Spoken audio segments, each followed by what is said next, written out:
मित्रों,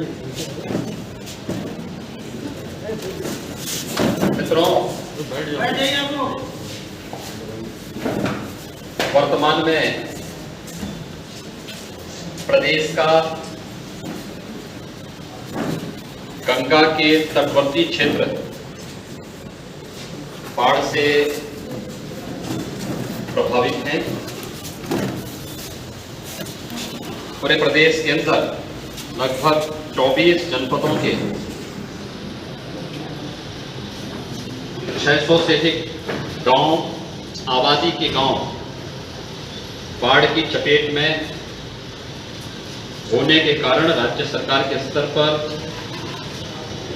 उन सभी क्षेत्रों में बचाव और राहत का एक बृहद अभियान चल रहा है। मैं स्वयं इन सभी क्षेत्रों का भ्रमण करते हुए आज बलिया जनपद में आया हूं। मैंने अभी तक इटावा, औरैया, जालौन, हमीरपुर, मैंने मिर्जापुर, भदोई, चंदौली जनपदों की भी समीक्षा की है। प्रशासन युद्ध स्तर पर राहत और बचाव के कार्यों के साथ जुटा हुआ है। आज बलिया के अंदर भी मुझे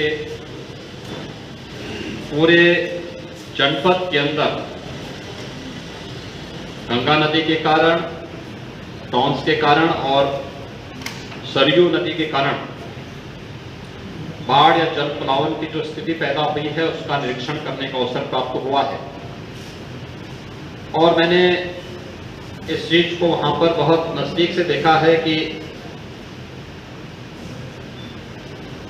एक बड़ी आबादी, जिसमें लगभग अगर आबादी के गांवों की संख्या, राजस्व गांवों को हम देखें तो वह 112 राजस्व गांव हैं, लेकिन आबादी से जुड़े हुए गांव केवल 34 ऐसे गांव हैं जिनकी लगभग 1.25 लाख के आसपास आबादी बाढ़ से प्रभावित है।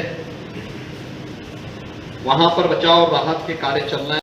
एसडीआरएफ, पीएचसी की फ्लड यूनिट और लोकल नाविकों को भी बचाव और राहत कार्य के लिए लगाया गया है। प्रदेश सरकार के द्वारा पहले से ही प्रधानमंत्री गरीब कल्याण अन्न योजना का खाद्यान्न और राज्य सरकार के स्तर पर भी प्रदेश के अंदर 15 करोड़ लोगों को यह सुविधा उपलब्ध कराई जा रही है। लेकिन इस सब के बावजूद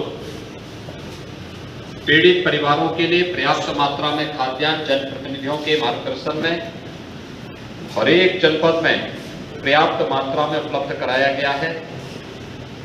हर बाढ़ पीड़ित व्यक्ति को 10 किलो चावल, 10 किलो आटा, 10 किलो आलू, 10 किलो, इसके अलावा मिर्च मसाले, नमक, मोमबत्ती, और प्रयास किया जा रहा है कि प्रभावित क्षेत्रों में केरोसिन की भी उपलब्धता हो सके। जहां पर केरोसिन उपलब्ध नहीं हो पा रहा है, प्रशासन से इसके बारे में कहा गया कि वहां पे पेट्रोमैक्स की व्यवस्था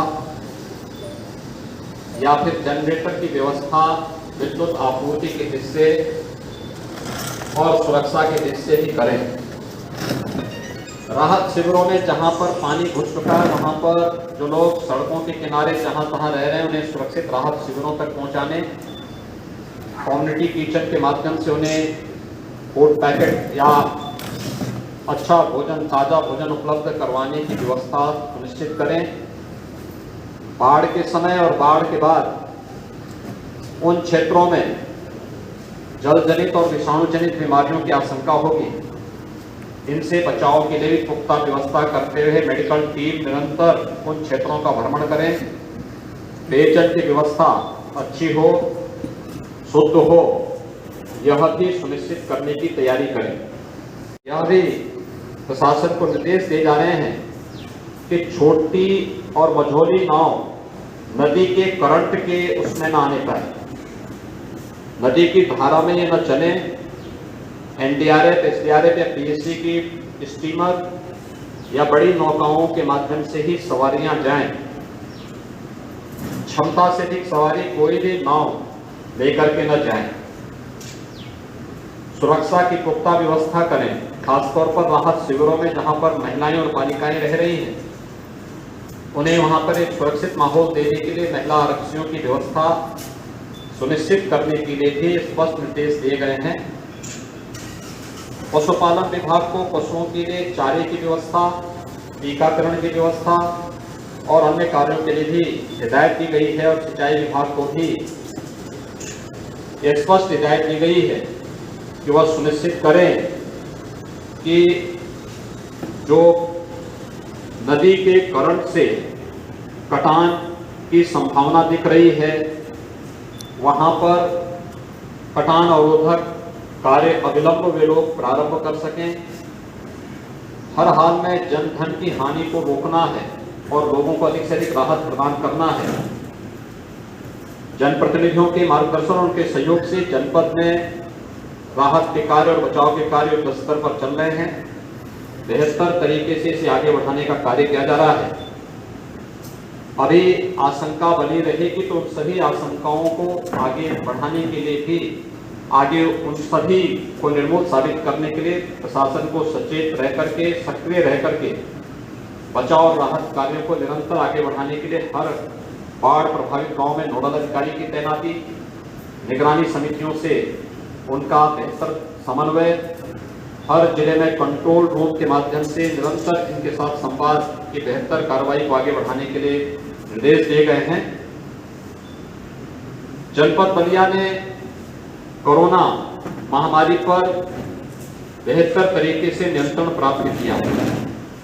आज यहां पर कोरोना पॉजिटिव का एक भी केस नहीं। यहां पर ऑक्सीजन की आपूर्ति में और ऑक्सीजन में आत्मनिर्भरता के लिए जो प्रयास प्रारंभ हुए हैं वो एक सराहनीय प्रयास है। और थर्ड वेव की जो आशंका व्यक्त की जा रही है, टीको निको के निर्माण की कार्रवाई भी युद्ध स्तर पर यहाँ पर चल रही है और शीघ्र यहाँ पर उससे संबंधित उपकरण और इक्विपमेंट आ जाएंगे।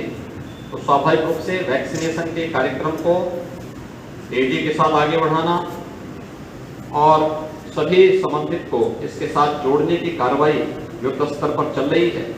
हमें विश्वास है कि कोरोना महामारी के साथ साथ इस आपदा पर भी नियंत्रण प्राप्त करने में यहाँ के जनप्रतिनिधि, यहाँ का प्रशासन और राहत कार्य से जुड़े हुए सभी लोग बहुत शीघ्र इस पर नियंत्रण प्राप्त करेंगे।